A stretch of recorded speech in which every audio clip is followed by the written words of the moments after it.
Shalom warga kerajaan. Kalau orang lain mengatakan, orang di luar kita, ini tahun kekelaman, tahun kegagalan, tahun kegelapan. Tetapi kita tahu di mana ada kegelapan, di situ umat Tuhan akan bangkit dan bersinar, dan kemuliaan Tuhan terbit atas kita.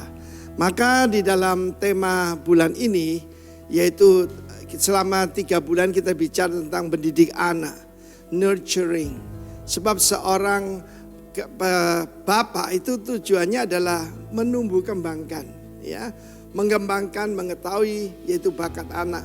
Di dalam Amsal 22 ayat 6 dikatakan, train up a child in the way that he should go.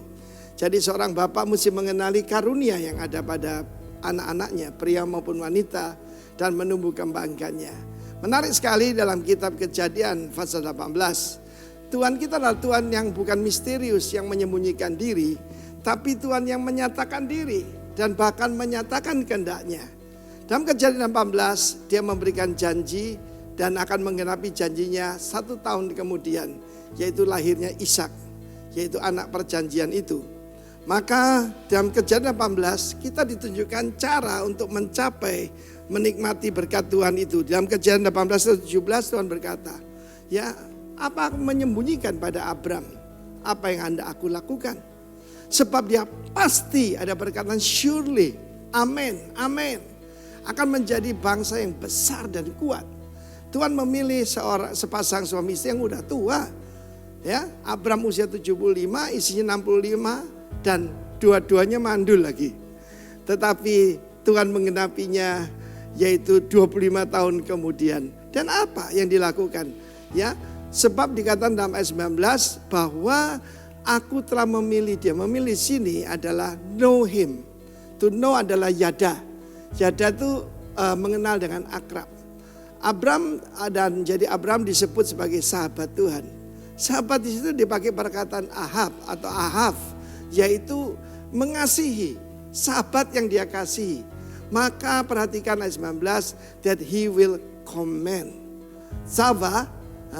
Zava itu artinya memerintah sebagai komandan tentara. Kalau mendengar perkataan memerintah, waduh, milenials akan keberatan, saudaraku. Tetapi that's the way.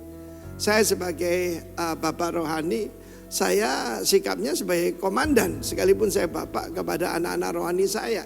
Sebab berdasarkan ayat ini, untuk anak-anaknya dan semua yang terlahir, yaitu di dalam kemahnya.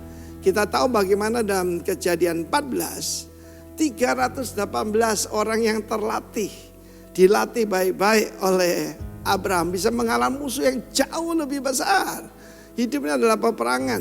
That they shall keep the way of the Lord, supaya mereka mentaati jalan-jalan Tuhan, melakukan keadilan dan kebenaran, supaya akibatnya Tuhan akan memenuhi kepada Abraham apa yang dijanjikan kepadanya. Jadi inilah yang paling penting.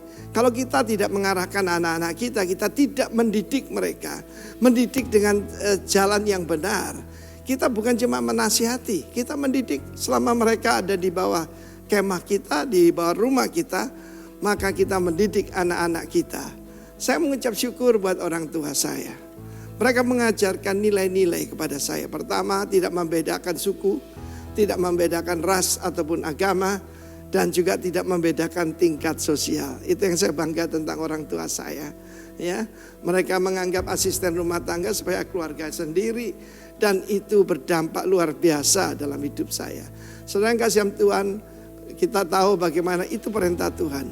Didik anak-anakmu, ya, menurut jalan yang berkenan, supaya Tuhan bisa mengenapi semua janjinya kepada Anda. Tuhan memberkati kita semua. Haleluya. Amin. Shalom, shalom Kingdom Netizen. Terutama untuk GBI Rock Kriya Jogja, GBI Rock Temanggung Parahan, dan GBI Rock Kriya Solo. Kita bertemu lagi dalam ibadah online. Tetap bersuka cita, saudaraku.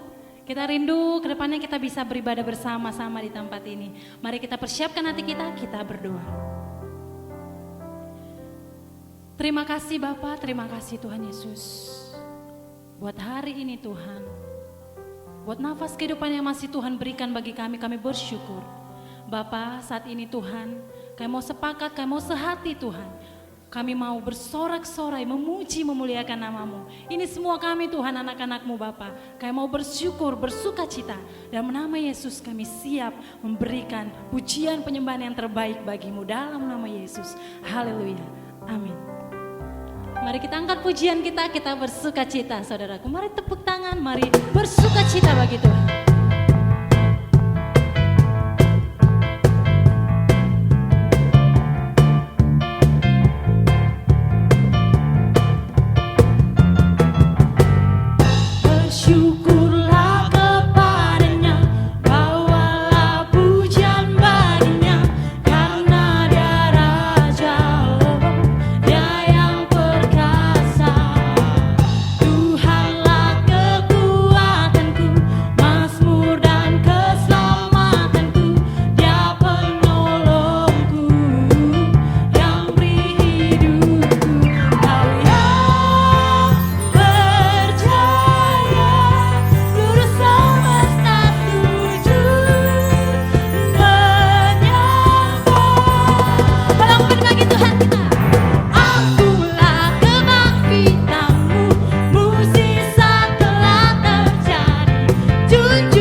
Dialah Raja kita.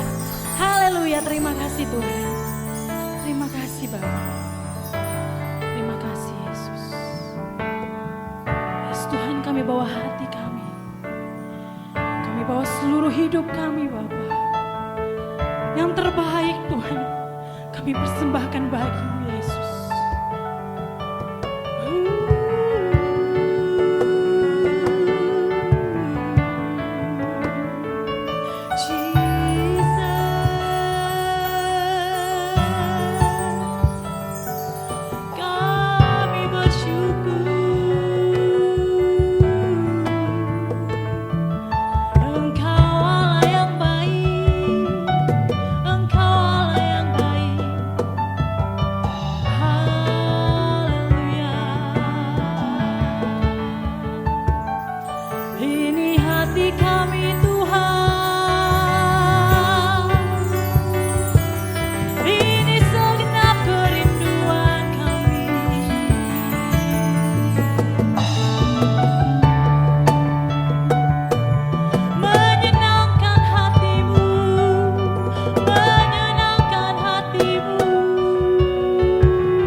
dekat padamu, itu rinduku.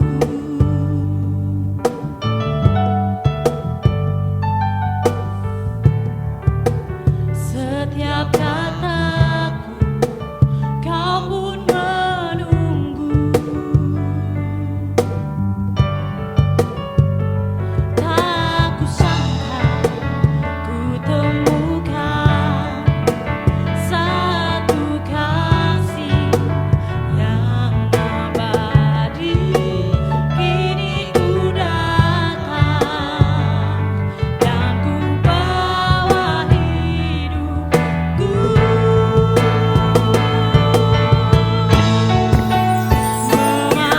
Memandang wajahmu, mengikuti kebaikanmu,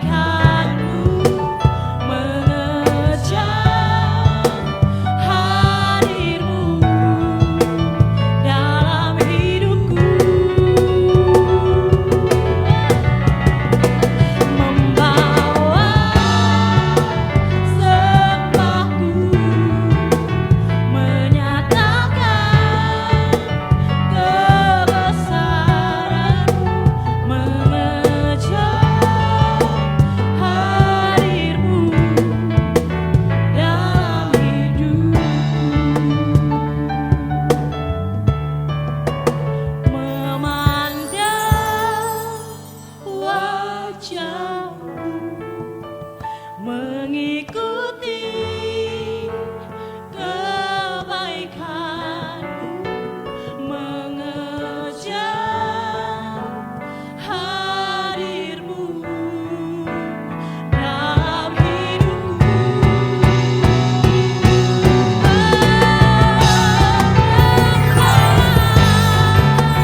Sembahku, menyatakan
Bapa yang baik, yang kami kenal dalam nama Tuhan Yesus Kristus, kami mengucap syukur Tuhan. Sungguh kami membuka hati kami, supaya terjadi suatu perubahan hidup. Bahkan hidup yang merubah hidup yang lain. Hidup yang menghidupkan. Tuhan, jangan izinkan kami ceroboh tahun ini. Jangan izinkan kami stagnan tahun ini. Jangan izinkan kami berbuat sesuatu yang akan jadi aib di masa depan.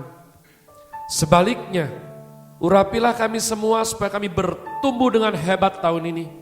Mengalami terobosan dan mencetak kemenangan-kemenangan yang gemilang yang saat diceritakan. Nama Tuhan dipermuliakan. Keluarga kami mengucap syukur dan orang lain terinspirasi dengan bagus. Berkaryalah Roh Kudus. Berkaryalah di tengah-tengah kami. Jamah, sentuh kami semuanya. Yang bersama beribadah, menyembah Engkau Tuhan yang hidup. Hamba hanya alat, Tuhan hamba bergantung penuh. Biarlah Kristus Yesus menjadi daya tarik satu-satunya orang melihat daripada ibadah online ini. Dan boleh merasakan mengalami kasih kuasa Tuhan, hadirat-Mu yang nyata. Sebab tanpa itu semua percuma ini Tuhan. Hanya ketika hadirat-Mu itu dinyatakan, kami beroleh perubahan kehidupan yang real. Terima kasih Tuhan, terima kasih. Permuliakanlah firman-Mu Bapa melalui anak-Mu ini. Dan berkatilah sambut semua firman Tuhan dengan penuh sukacita dimanapun berada bersama kita. Katakan, amin, amin, amin, amin. Oke, shalom shalom Kingdom Netizen. Saya bersyukur sekali terutama daripada GBI Rock Gria Jogja, Temanggung Paraan, Gria Solo. Seluruh keluarga besar daripada Rock Ministry dimanapun berada. Saya juga rindu menyapa GBI Rock Pluit, ya. Saya berdoa semua di sana sehat-sehat dan baik-baik saja. Juga GBI Rock Kemang, ya. Biarlah Tuhan besertamu, walaupun terjadi transisi, namun tetap bertumbuh selalu. Saya bersyukur sekali di minggu ketiga bulan Januari masih dalam tema Children umat Tuhan. Kita belajar mengenai nurturing, ya, pengasuhan newborn. Bayi yang baru lahir. Saya rindu untuk melanjutkan daripada firman Tuhan yang kemarin sudah disampaikan dua minggu berturut-turut. 1 Petrus 2 ayat yang kedua, ini saya tambah juga yang ketiga. Mari kita baca bersama. Walaupun di rumah saja saya rindu kau tidak malas buka kitab suci saudara. Ya, jangan sampai berdebu. Mari saya tunggu. 1 Petrus 2 ayat 2 dan 3, baca bersama umat Tuhan. Dan jadilah sama seperti bayi yang baru lahir, yang selalu ingin akan air susu yang murni dan yang rohani, supaya olehnya kamu bertumbuh dan beroleh keselamatan. Jika kamu benar-benar telah mengecap kebaikan Tuhan. Like newborn infants, long for the pure spiritual milk, that by it you may grow up into salvation, if indeed you have tasted that the Lord is gracious. Apa yang dimaksud dengan air susu yang murni dan rohani umat Tuhan? Tologikon adolon gala. Ya, ini bisa diterjemahkan saudaraku secara logika mengenai sesuatu yang betul-betul secara jasmani berarti air susu. Namun juga secara logikos umat Tuhan, ya, mengambil logikos dalam arti yang rohani sepenuhnya. Saya percaya arah daripada pemuritan Rasul Petrus saat ini adalah air susu rohani. Walaupun diumpamakannya mirip dengan air susu ibu. Karena beliau mengambil suatu metafora yang spesifik mengenai newborn. Ya, bayi yang baru lahir. Bayi yang memang bukannya dia suka memilih ASI, tapi memang karena nggak ada pilihan yang lain. Ya, tidak bisa pilih sate, masih belum bisa pilih cendol dawet umat Tuhan, tidak. Bahkan sebagai bayi yang baru lahir umat Tuhan, ya, yang dia fahami, yang dia sukai, dia dambakan. Kemarin kita sudah berbicara mengenai hal katergazomai, mengenai ingin itu seperti apa, ya. Memang ASI ini yang paling penting buat mereka. Nah, jadi kita belajar ini umat Tuhan, bahwa ketika air ASI ini, air susu ibu ini, diminum oleh bayi, terjadi sesuatu. Nah, saya rindu saudaraku untuk kita sejenak, saya cari akal untuk menyampaikannya dengan cara yang tepat namun singkat. Di dunia ini kita punya subjek, kita punya objek umat Tuhan. Di dunia ini ada sesuatu yang sederhana, tapi bisa merubah hidup kita dengan drastis. Jadi seringkali anak Tuhan itu bukan bodoh ya. Kalau belum tahu, kalau newborn itu bukan bodoh, tapi memang belum tahu. Tapi kalau diterus-teruskan sampai besar itu artinya bodoh. Diteruskan lagi namanya bebal umat Tuhan. Logikos ini secara rohani berarti air susu ini merujuk pada firman Tuhan. Firman Tuhan yang mengisahkan dengan kebaikannya menebus engkau dan aku melalui korban darah dan tubuh Kristus yang di kayu salib umat Tuhan. Mati buat Anda dan saya. Jadi seharusnya tidak seorang pun orang yang mengetahui hal ini itu tidak berubah hidupnya. Ya. Jadi kalau seorang newborn baby dikasih ASI semua beres kok dia masih sakit, gak sehat, gak bertumbuh.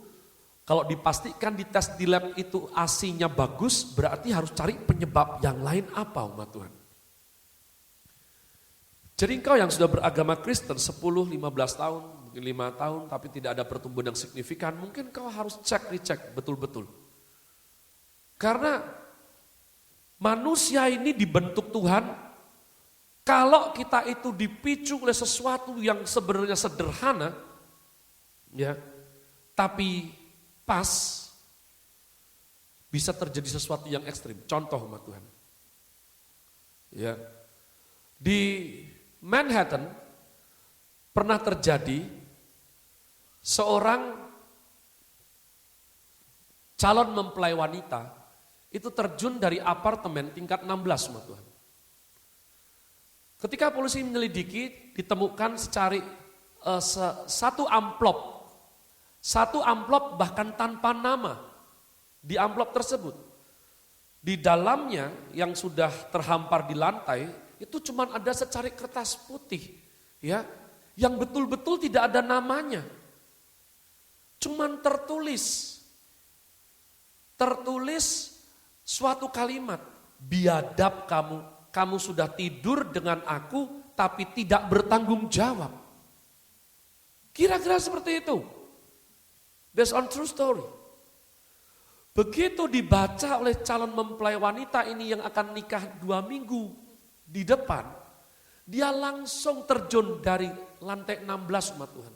Yang mana nanti polisi menemukan sesungguhnya surat kaleng itu walaupun tidak dimasukkan dalam kaleng, maka saya masih heran kenapa sebut surat kaleng, itu untuk tetangga sebelahnya.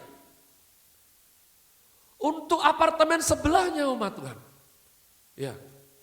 Jadi bukan untuk calon suami wanita yang bunuh diri ini yang setia dan tidak tahu apa-apa. Tapi sudah terlanjur, sudah lihat. Betapa mengerikannya. Suatu kali di Brasil, saudara, kalau kita berbicara mengenai pemulihan kepriaan, tidak mungkin kita bisa lewat mengingkari yakni pentingnya hati Bapa. Ya. Di surat kabar tertulis dalam lini yang paling murah, saudaraku, hanya satu saja, deret gitu saudaraku, seorang ayah mencantumkan iklan di koran. Pako, pulanglah, Papa mengampunimu. Besok jumpa dengan saya 9 pagi di depan kantor pos besar. Ya. Dan keesokan harinya si om ini, si bapak ini yang menulis iklan tersebut, saudaraku, takjub. Karena di situ ditemukan 31 orang yang semuanya bernama Pako. Pako itu kalau di Jawa sini mungkin Joko, Jono, Budi, ya banyak yang namanya itu Agung, saudaraku, ya banyak, gak cuma satu umat Tuhan. Saudara bayangkan, dari 31 Pako ada satu yang sungguh sukacita dosanya diampuni, yang 30 lain saudaraku makin sengsara hatinya. Jadi hati-hati kita rupanya saudaraku ya. Suatu hal ini, pengetahuan yang sebenarnya kelihatan sepele saudaraku, belum tentu untuk jiwa-jiwa tertentu. Makanya ke gereja hari Minggu untuk beberapa orang saudaraku nggak apa-apa, nggak demikian. Nggak demikian kalau engkau anak yang sayang Tuhan. Ya, 5 anak tingkahnya beda-beda. Anak saya Agung, saudaraku punya 3 anak, itu pun beda-beda, saudaraku. Nah kira-kira kita harus lihat apa yang boleh, apa yang nggak boleh, saudaraku. Saya punya cerita yang ya, sebutlah seorang siswi putri bernama Kimiso, bukan nama yang sesungguhnya, saudaraku ya. Saya mau pakai kata bungsun tapi ini agak kurang bagus, saudaraku, jadi Kimiso saja. Maafkan pecinta drakor di luar sana, saudaraku ya. Saudaraku, Kimiso ini suatu kali, saudaraku, dia ujian bahasa Indonesia, saudaraku, dan nilainya buruk sekali. Itu keterlaluan karena kita bangsa Indonesia. Nilainya jelek, saudaraku. Waktu nilainya jelek, dia jengkel. Dia maju ke depan, saudaraku, dan dia berkata kepada bapak gurunya tersebut. Ya, maksud dia, itu dia mau katakan bahwa aku tahu selama ini tuh kamu sentimen sama aku sehingga nilainya pasti jelek. Kamu kasih. Maka dia ngomong sama bapak itu, Pak, aku tahu apa yang sesungguhnya terjadi. Saudaraku, Pak Guru langsung pucat. Kamu tahu? Iya. Apa yang disembunyikan bapak saya tahu. Saudaraku, bapak itu langsung ambil lembar ujian Kimiso, coret nilainya, saudaraku, yang tadinya D minus menjadi B plus, saudaraku. Terus dia berbisik, tolong jangan kasih tahu siapapun ya yang kamu tahu tentang bapak. Besok nilaimu bagus terus. Saudaraku, Miso ini pulang dengan, oh semudah itu kah? Ya, wah enak sekali. Pulang ke rumah, dia coba kepada ayahnya. Papa, aku tahu sekarang. Papanya terbelalak. Ya, aku tahu yang kamu sembunyikan. Saudaraku, uang saku Kimiso langsung dinaikkan, saudaraku, 4 kali lipat. Kimiso mulai heran. Bagaimana bisa hal sederhana seenak ini ya? Pada waktu dia pergi sama mamanya, umat Tuhan, karena mamanya suka tas-tas yang mahal, ya, maka dia kembali lakukan metode ini. Dia bisiki mamanya. Ma, aku tahu apa yang mama sembunyikan selama ini. Mamanya juga gelagapan pucat. Dan hari itu mamanya gak jadi beli tas. Itu hari membelikan Kimiso tas banyak, mahal, dan sepatu, umat Tuhan. Wah, anak ini seperti punya senjata yang hebat sekali, umat Tuhan. Maka ketika mamanya sudah masuk rumah, saudaraku, dia menoleh kepada sopir daripada keluarga mereka. Driver mobil mereka. Dia bilang, Pak, aku tahu rahasiamu. Si sopir ini terbelalak, saudaraku. Wah, Miso berkata, wah, ini metode ini bisa lakukan sama semuanya ini. Begitu terbelalak, dia tanya, Kimiso, kamu betulan sudah tahu nak? Saya sudah tahu. Maka sopir ini langsung, saudaraku, berkaca-kaca, menangis sesenggukan dengan penuh ucapan syukur. Dia peluk Kimiso, dia berkata, berarti kamu tahu bahwa kamu anakku dan aku ini papahmu ya nak ya. Saudaraku, ternyata Kimiso anak sopirnya, umat Tuhan. Jadi, saudaraku, kenapa orang malas baca firman? Karena dia pikir ini apa ini, saudaraku? Saudara tanya, kenapa orang Israel pintar? Kenapa kok mereka mayoritas pintar? Saya beberapa kali ke sana, saudaraku, by the grace of the Lord. Waduh, umat Tuhan. Kecerdasannya itu dari mana? Kan Tuhan tidak punya konsep anak emas. Kalau Israel disayang Tuhan, kalau misalnya Bantul, Sleman, Diwe, Sentolo, enggak mungkin. Enggak ada yang bisa jelasin kecuali kebiasaan tradisi mereka sejak kecil baca firman. Beberapa anak, saudaraku, saya tanya, Bu, anaknya sehat, Bu, ini asinya full, Pak. Wow, dari kecil di mana yang lain enggak perhatikan asi, kami komitmen kasih asi. Ya. Jadi jangan remehkan. Ini sesuatu yang penting sekali, umat Tuhan. Air susu yang murni dan rohani bukan hanya menghidupkan tapi menumbuhkan iman kita menuju kedewasaan. Nah, saya ingin saudaraku perhatikan dengan bagus karena ini menarik. Petrus berkata, saudaraku, ya inginkanlah, diperintahkan kepada oleh dia. Nah, cara menumbuhkan keinginan yang besar terhadap firman Tuhan diperintahkan oleh Rasul Petrus. Kita sedikit bingung, iya enggak sih? Kenapa? Bukankah keinginan itu muncul berasal dari hati seseorang ya Pak ya? Otomatis. Apa adanya. Nah ini bagus sekali ini saudara. Banyak orang Kristen mengira bahwa keinginan itu, Tuhan, itu adalah serupa karunia rohani. Handri punya, saya punya, Ferry kurang. Mas Agung punya, Ane kurang. Misalnya seperti itu. Ya, misal punya, Gio kurang. Tidak saudaraku, tidak. Tidak umat Tuhan. Di dunia ini tidak semua orang berhasrat ingin main bass seperti Samuel, anak saya yang tadi melayani Tuhan. Saya belum punya hati main bass.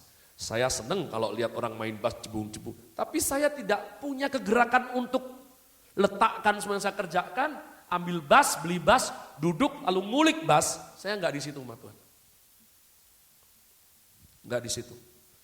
Jadi perhatikan, Rasul Petrus mengajarkan engkau dan aku suatu keinginan ya yang bukan muncul dengan sendirinya, bukan.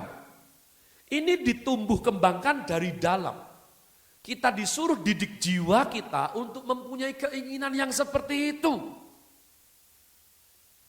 Saya berdoa sudah mengerti hal ini. Ya. Kalau tidak, seberapa banyak kehancuran terjadi di dunia manusia umat Tuhan. Anak-anak gak usah dididik suka es krim saudara. Mereka ingin es krim, mereka suka es krim. Ya. Coba saudaraku. Kalau suruh milih yang manis-manis, yang gurih, asin sama sayur. Kebanyakan anak milih mana kira-kira? Mana bisa kamu teruskan biarin. Pak, anak saya ini pinter maunya yang enak-enak. Kalau sayur enggak mau itu kamu orang tua yang goblok. Ya. Maafkan saya. Saya mencoba mengucapkan kata goblok dengan lembut. Hasilnya goblok Tuhan ya. Ajar anakmu makan sayur dari kecil. Ya, dia nggak ingin, kalau bagus ajar untuk ingin. Lalu ingin belajar. Saudaraku, anak-anak angkat kami ya, baik yang di sini studio maupun yang di rumah, itu inginnya main game setiap hari. Kalau diloskan, dibiarkan apa jadinya? Kalau belajar, saudaraku, mereka ingin sukses gak? Ingin, tapi belajar gak mau. Mereka pengen seluruh hari itu bermain. Ya. Terus apa lagi? Mandi. Gak semua suka mandi. Boleh terusan. Saya ingat hari-hari di mana untuk mandi aja saya dipaksa mama saya. Saya takjub begitu saya sekarang punya anak rohani banyak, saudaraku, saya harus gantian memaksa mereka. Hanya untuk mandi. Jadi Rasul Petrus menyuruh kita, inginkanlah air susu yang murni, yang rohani, yang dari Tuhan. Itu perintah umat Tuhan. Perintah supaya kamu yang, kenapa ada imperatif? Kenapa ada kalimat perintah umat Tuhan? Karena di dunia ini diperlukan. Ada hal-hal tertentu yang baik yang kalau tidak diperintahkan kita play out, kita nggak akan kerjakan. Jadi diperintah umat Tuhan, inginkanlah air susu yang murni dan rohani, yakni firman Tuhan. Kamu diperintahkan untuk menginginkan, sebab kalau tidak diperintahkan tidak terlalu menginginkannya. Saya berdoa sudah mengerti hal ini. Ya. Jadi kalau kamu lihat anakmu nggak pernah baca firman, didik dia. Cilakanya kalau dia berkata, papa mama juga tidak, habis kamu. Kenapa? Kita nggak bisa apa-apa. Leluhur iman kita sudah berkata, langit bumi akan berlalu. Hanya firman Tuhan yang tinggal tetap. Kau harus mengerti betul ini umat Tuhan. Rasul Petrus menunjukkan dua jalan bagi kita. Ayat 2b dan ayat 3. Perhatikan. Yang pertama, ya, kita ini diumpamakan seperti bayi yang baru lahir. Dan firman Tuhan itu diumpamakan sebagai susu murni rohani. Nanti akan ada khotbah lain di tengah tahun saudaraku, bahwa kita jangan mau cuma susu terus. Nanti saatnya harus berganti makanan keras umat Tuhan. Yang berbicara dengan firman juga itu. Namun yang levelnya lebih tinggi umat Tuhan. Ya. Jadi Rasul Petrus saudaraku menunjukkan dua jalan bagi kita. Yang pertama mengetahui tujuannya. Yang kedua, mengetahui alasannya. Apa yang pertama? Mengetahui tujuannya. Ayat 2b berkata ada tujuan yang besar, di balik keinginan yang besar terhadap firman Tuhan yang diumpamakan dengan air susu yang murni dan rohani. Supaya olehnya kamu bertumbuh dan beroleh keselamatan. Supaya olehnya, oleh apa? Oleh air susu yang murni dan rohani tadi. Kamu bertumbuh dan beroleh keselamatan. Ya. Nah, umat Tuhan, di sini ada sesuatu yang harus kita luruskan dan itu tidak mungkin terjadi kalau kita tidak sedikit ambil bahasa Yunani. Ya, mama saya sering jangan susah-susah bahasa Inggris saja. Sulit sekarang pakai Ibrani Yunani. Enggak apa-apa mama ya. Saya rindu bisa pakai bahasa Mandarin, saya belum bisa, itu mama saya yang pintar saudaraku. Auksiat ini saudaraku. Ya, supaya olehnya kamu bertumbuh beroleh keselamatan, supaya olehnya, ini rasanya pasif saudaraku. Ditumbuhkan saudaraku. Rasanya pasif. Ya. Karena rasanya pasif seringkali diabaikan dalam berbagai bentuk terjemahan. Saya nggak mau kasih saudaraku bagian sulitnya, tidak. Yuk kita belajar mengenai subject and object. Dalam bahasa Indonesia kita diajar subjek, predikat, objek. Ya, predikat kata kerja. Yuk kita sisihkan terlebih dahulu. Siapa subjek, siapa objek? Bayi subjek atau objek? Air susu subjek atau objek? Kalau dalam bahasa jasmani jelas bayinya subjek. Ya. Susunya objek, umat Tuhan. Tapi ini menjadi sesuatu yang berubah kalau bernilai rohani. Dua aspek. Yang pertama, tanpa ASI bayi bisa hidup pakai cara apa yang lain? Oke, tajin pak mungkin, gula nira yang diencerkan mungkin, ya, atau apapun, saudaraku. Tapi yang jelas begini, rupa-rupanya bayi nggak bisa hidup tanpa sesuatu yang berkandungan nutrisi seperti ASI, betul kan? Jadi ASI tidak boleh kamu sepelekan hanya sebagai objek. Oh, batu kerikil itu beda level umat Tuhan.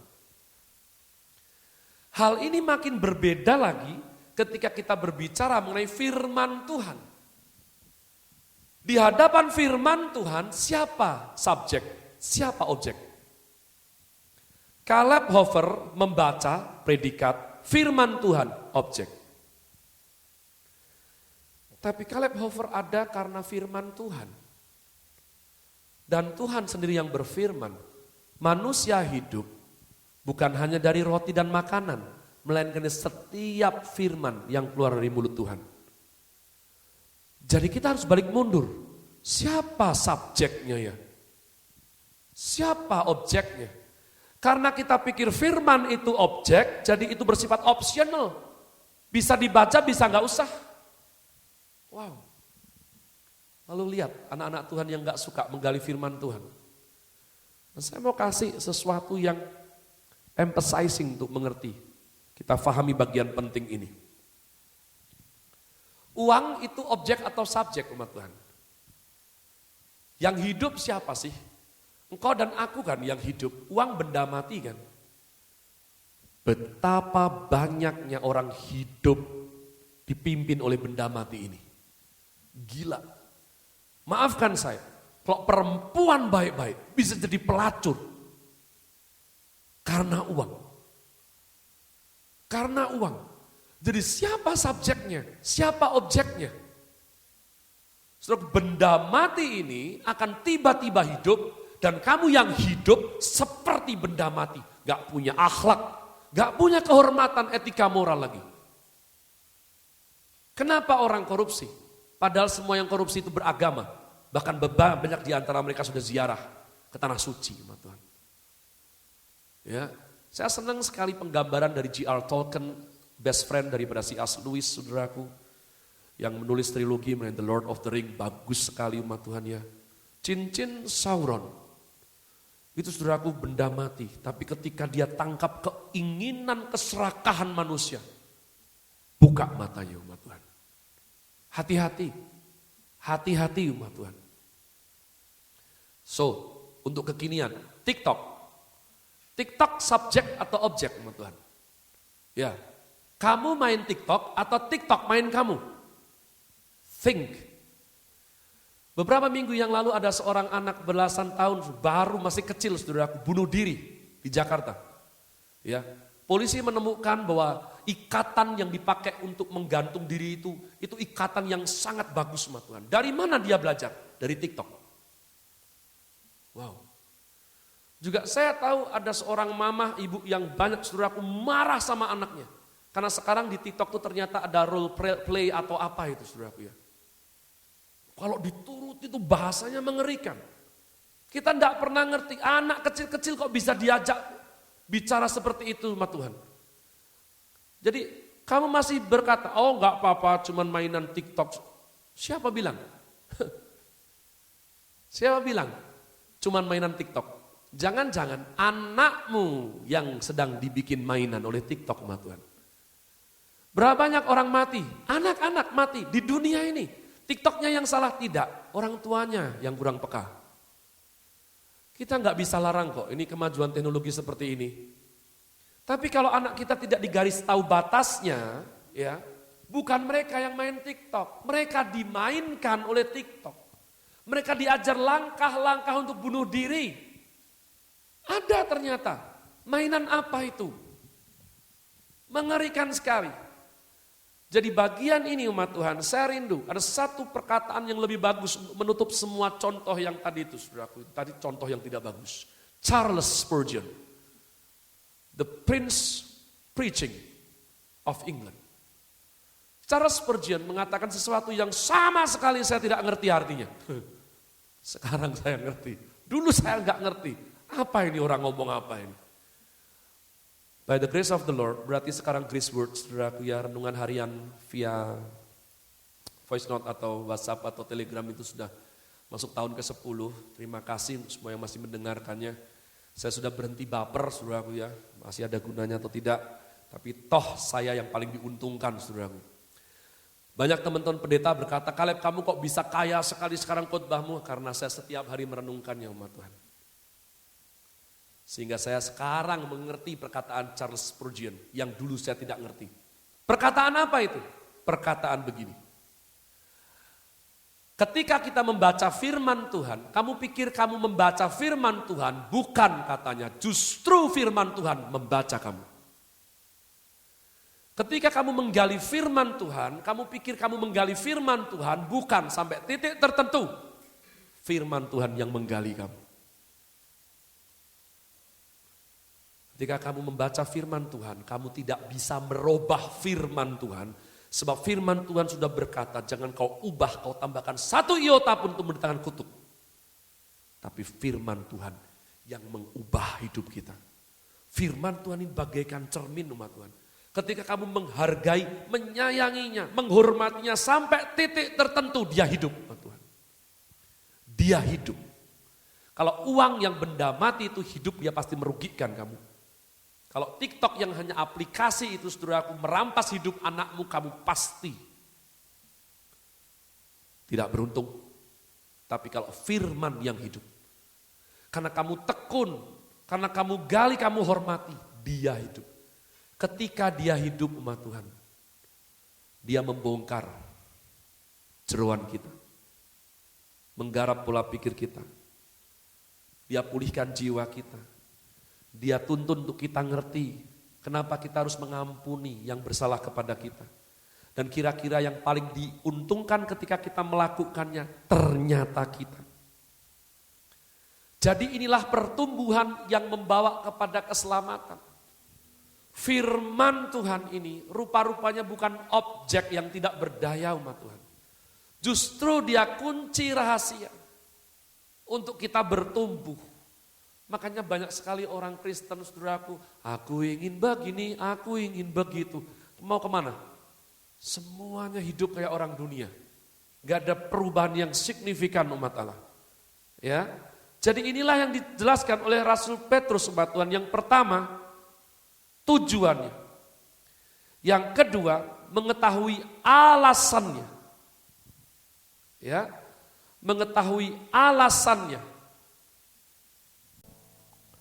Ayat yang ketiga berkata bahwa jika kamu benar-benar telah mengecap kebaikan Tuhan, izinkan saya saudaraku ya mengambil suatu kesimpulan yang penting buat kita.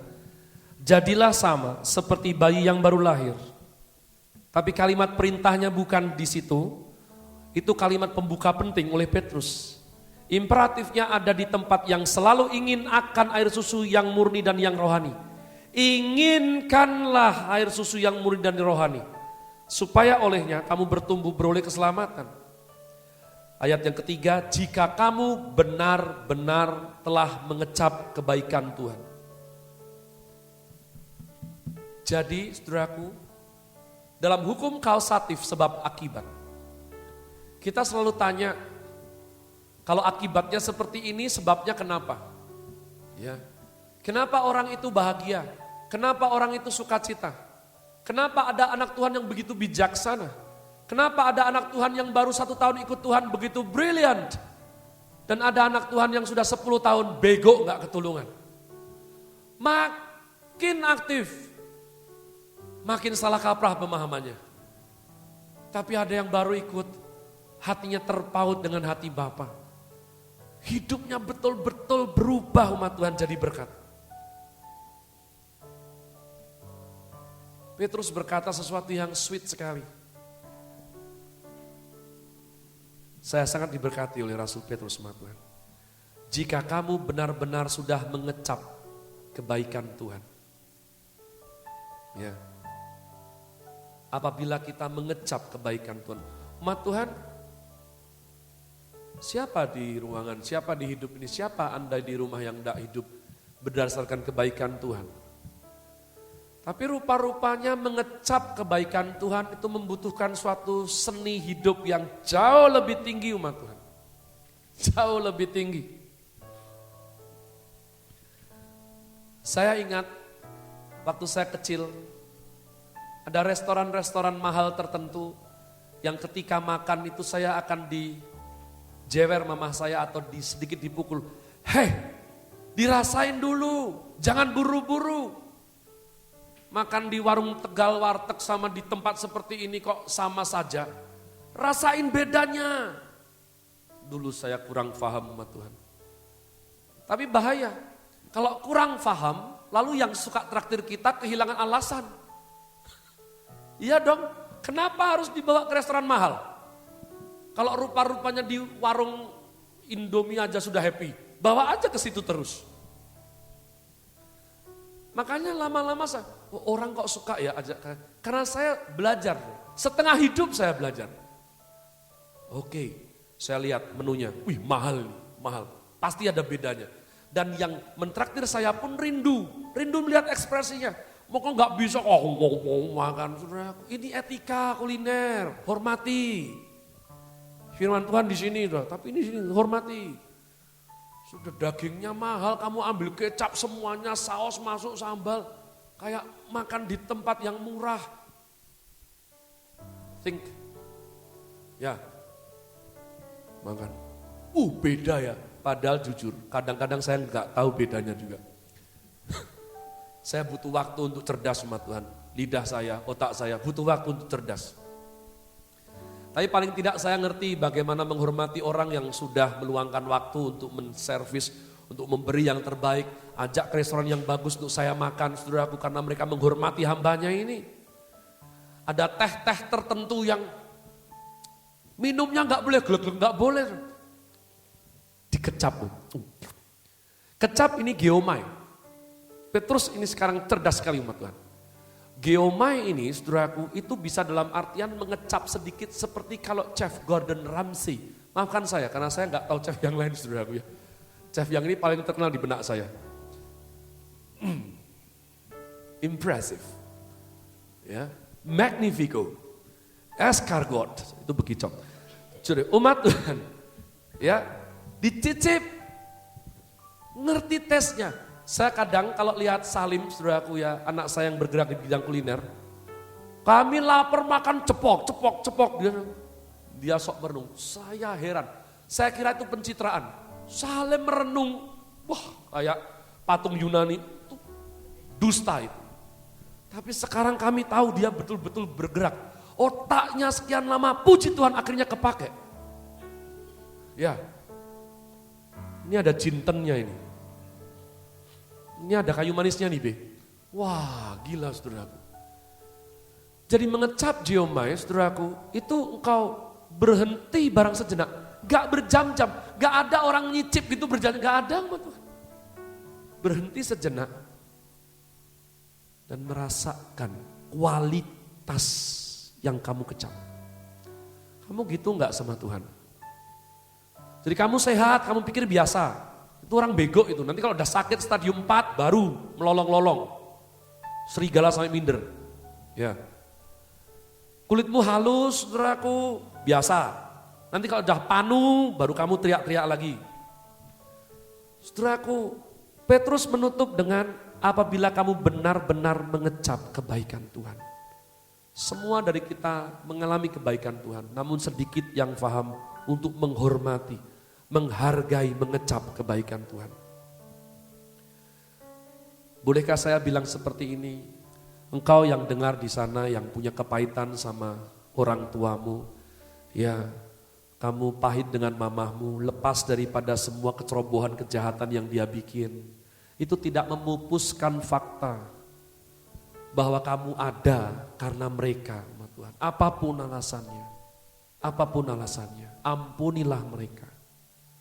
Ya, demi Tuhan, demi kebaikan Tuhan, ampuni mereka.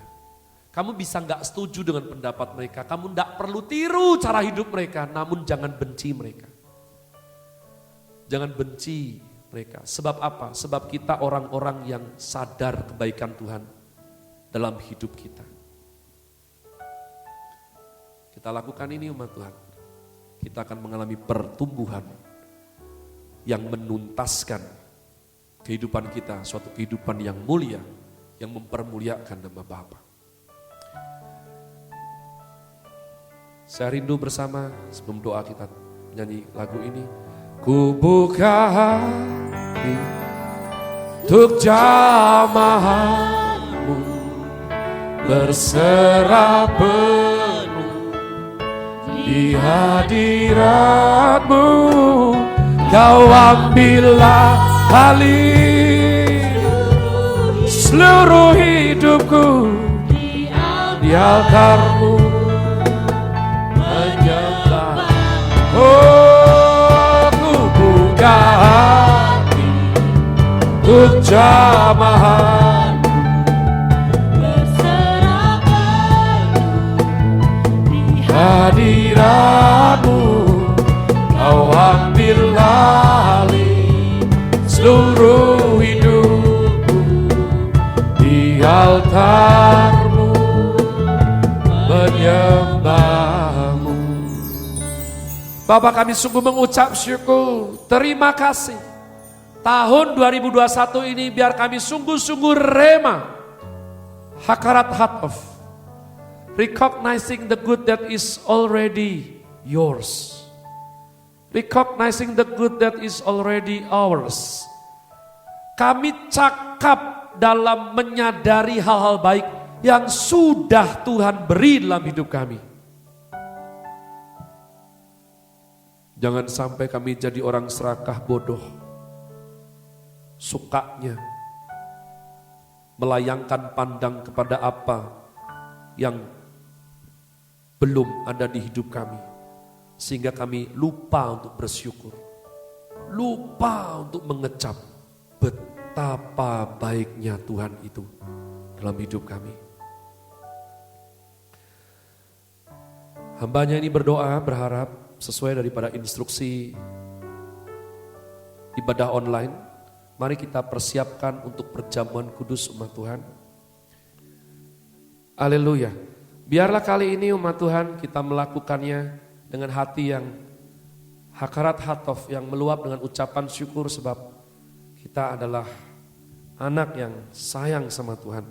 Mari angkat roti dengan tangan sudah tinggi ke atas. Haleluya. Sebab apa yang telah kuteruskan kepadamu telah aku terima dari Tuhan, yaitu bahwa Tuhan Yesus pada malam waktu ia diserahkan mengambil roti, dan sesudah itu ia mengucap syukur atasnya, ia memecah-mecahkannya dan berkata, inilah tubuhku yang diserahkan bagi kamu, perbuatlah ini menjadi peringatan akan aku. Putra-putri kerajaan Allah yang sungguh dicintai oleh Bapa di sorga, percayakah saudara yang kita angkat ini sungguh-sungguh merupakan persekutuan kita dengan tubuh Kristus yang telah dipecah-pecahkan demi saudara dan saya? Maka dengan penuh iman dalam nama Tuhan Yesus.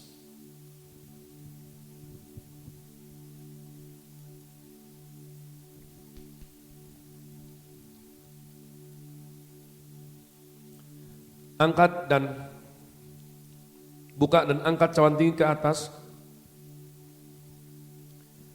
Demikian juga ia mengambil cawan sesudah makan lalu berkata, cawan inilah perjanjian baru yang dimeteraikan oleh darahku. Perbuatlah ini setiap kali kamu meminumnya menjadi peringatan akan aku.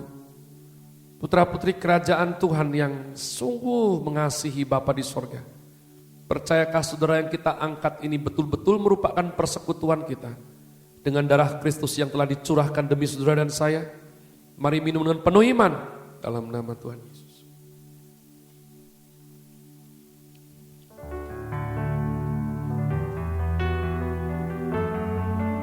Oh, we bow down to worship you, God. Mari sejenak ambil saat teduh hmat Tuhan, angkat syukurmu. Terima kasih, bermasmurlah, bermasmur bagi Dia. Terima kasih Tuhan.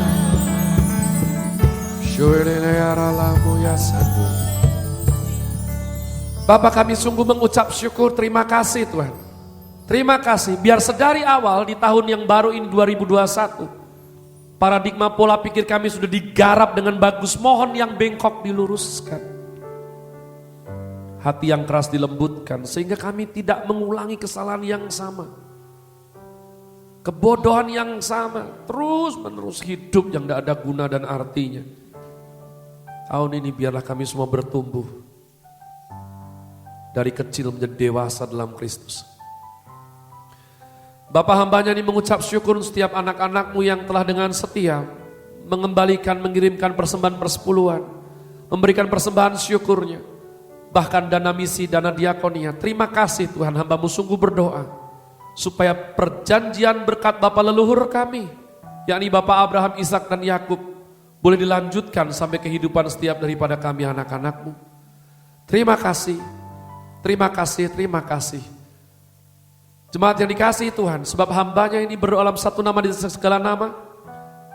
Dalam nama Tuhan Yesus Kristus yang daripadanya lah kita beroleh keselamatan dan kemenangan dalam hidup ini dengan sopan. Mari saya ajak angkat dua tangan tinggi ke atas. Terima dan amin karena doa berkat ini. Diberkatilah hidupmu oleh Tuhan. Amin. Diberkatilah keluarga saudara oleh Tuhan. Amin. Diberkatilah iman, karakter dan pertumbuhan rohani kita oleh Tuhan. Amin. Diberkatilah proses belajar mengajar anak-anak kita dimanapun berada, diberkati Tuhan. Bisnis, usaha, pekerjaan sudah diberkati Tuhan. Biar semua yang kami perjuangkan dalam takut akan nama Tuhan yang suci direstuinya berhasil. Pulanglah dalam anugerah Allah Bapa, cinta kasih Tuhan Yesus Kristus dan persekutuan yang intim indah bersama Allah Roh Kudus, sekarang sampai selama-lamanya. Bapa kami yang di sorga, dikuduskanlah namamu, datanglah kerajaanmu, jadilah kehendakmu, di bumi seperti di sorga. Berikanlah kami pada hari ini makanan kami yang secukupnya, dan ampunilah kami akan kesalahan kami, seperti kami juga mengampuni orang bersalah kepada kami. Dan janganlah bawa kami dalam pencobaan, tapi lepaskanlah kami daripada yang jahat, karena Engkaulah yang punya kerajaan dan kuasa dan kemuliaan sampai selama-lamanya. Amin.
Shalom warga kerajaan, berikut ini adalah info seputar gereja kita yang terangkum dalam Rock News minggu ini.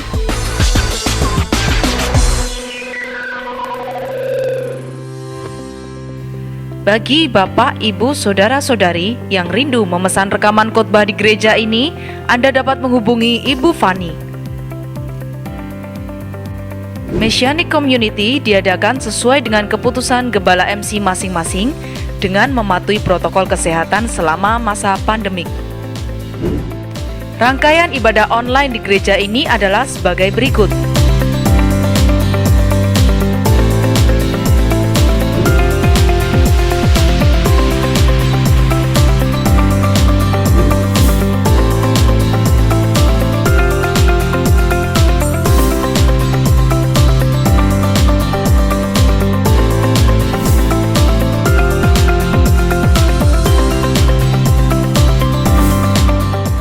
Untuk melakukan perpuluhan dan persembahan dapat ditransfer ke nomor rekening berikut ini.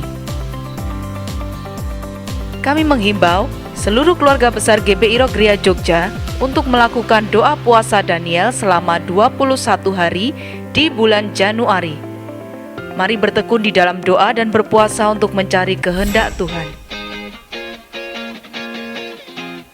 Kami segenap keluarga besar GBI Rock Gria Jogja, GBI Rock Gria Solo, dan GBI Rock Temanggung Parakan mengucapkan selamat ulang tahun kepada Saudara Ho Yudi pada tanggal 17 Januari, Bapak Jatuh Pramono pada tanggal 17 Januari, Ibu Friskila Christian pada tanggal 20 Januari, dan Ibu Untari Sugeha pada tanggal 23 Januari. Sekali lagi kami ucapkan selamat ulang tahun, Tuhan Yesus memberkati. Demikianlah info Rock News untuk minggu ini. Selamat hari Minggu, tetap jaga kesehatan jasmani dan rohani, tetap mengikuti protokol kesehatan dan berlindung di dalam perlindungan kuasa Tuhan. Tuhan Yesus memberkati.